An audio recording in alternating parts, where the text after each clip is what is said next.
Bonjour, je m'appelle Aude, je suis mariée avec Romain et nous sommes parents de 4 enfants. Je suis professeure des écoles. Donc Romain, voilà, moi je suis ingénieur mécanique et je travaille dans l'industrie navale. On avait à cœur de partager avec vous voilà, un petit bout de parcours. Moi en fait j'ai grandi dans une famille chrétienne et mes parents sont très engagés dans l'église. Donc j'ai vraiment baigné là-dedans depuis tout petit. Il y a un moment donné, j'en ai eu un peu marre et puis j'ai fait ma vie. Donc je me suis éloigné de la foi et puis à la fin de mes études, j'étais invité à faire une semaine de retraite pour jeunes de 18-30 ans. Et donc j'y suis allé et puis je me suis dit, bon, je fais toutes les démarches et puis on verra si le Seigneur est là. Et en fait, j'ai vécu une conversion intérieure, mais ça n'a pas été pas une conversion radicale. J'ai pas été renversé comme une crêpe. C'est vraiment, ça s'est fait sur le temps long, progressivement. Et en fait, ça continue aujourd'hui. C'est vraiment une conversion qui se fait sur le temps long. Voilà, moi aussi, je suis née dans une famille chrétienne. Et puis au moment de mes études, je me suis éloignée de Dieu, du Christ. Et puis, en fait, c'est aussi lors d'un temps avec des jeunes, on a prié pour moi.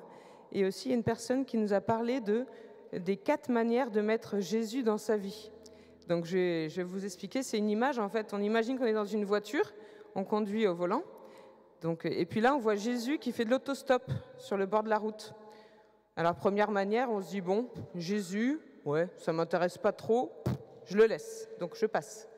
Deuxième manière, je suis toujours au volant de ma voiture et je vois Jésus là qui fait de l'autostop. Je me dis, peut-être que je pourrais discuter un peu avec lui pour voir qui c'est, je connais pas trop. Donc je lui dis, allez, viens Jésus, monte derrière. Alors avec Jésus, je discute un peu, je m'informe et puis au bout d'un moment, j'arrête la voiture, c'est bon, tu es arrivé à destination, donc Jésus sort de la voiture. Troisième manière, je suis toujours au volant de ma voiture et je vois Jésus et puis là je lui dis, Jésus, viens à côté de moi là, s'il te plaît, assieds-toi là.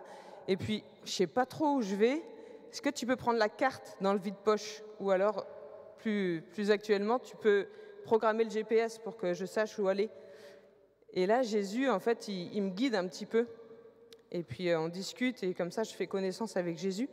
Et je suis ce qu'il me dit, ce guide. Et quatrième manière, encore plus radicale, cette fois-ci, je dis à Jésus, ok, mais viens à ma place, prends le volant de ma voiture, et moi je vais me mettre à côté, et puis je vais me laisser guider. Et alors lors de ce temps de prière, j'ai vraiment demandé à Jésus de venir prendre le volant de ma vie, de venir diriger ma vie. Et je peux vous dire que ça n'a pas été un changement radical, comme disait Romain, mais vraiment j'ai senti une grande paix, une grande joie. Et depuis, cette paix, elle m'habite. Et vraiment, Jésus, il bénit notre vie, il a béni notre union, nos enfants, la recherche de la maison, du travail, tout ça. Donc vraiment, je vous invite à donner le volant de votre vie à Jésus.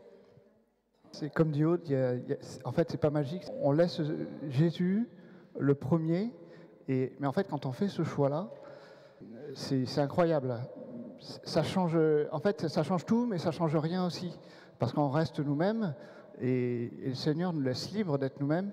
Donc c'est vraiment, en fait, ce qu'on dit, c'est qu'il y a un signe de la présence du Seigneur dans notre vie, c'est vraiment la paix et la joie intérieure. Et ça c'est vraiment important. Et voilà, c'est ça qu'on voulait témoigner auprès de vous aujourd'hui. C'est vraiment le signe du Seigneur, c'est la paix et la joie intérieure. Donc vraiment, allez-y, parce que ça vaut le coup. Ça donne une vie qui est vraiment une vie heureuse. C'est pas simple tous les jours, mais ça vaut vraiment le coup.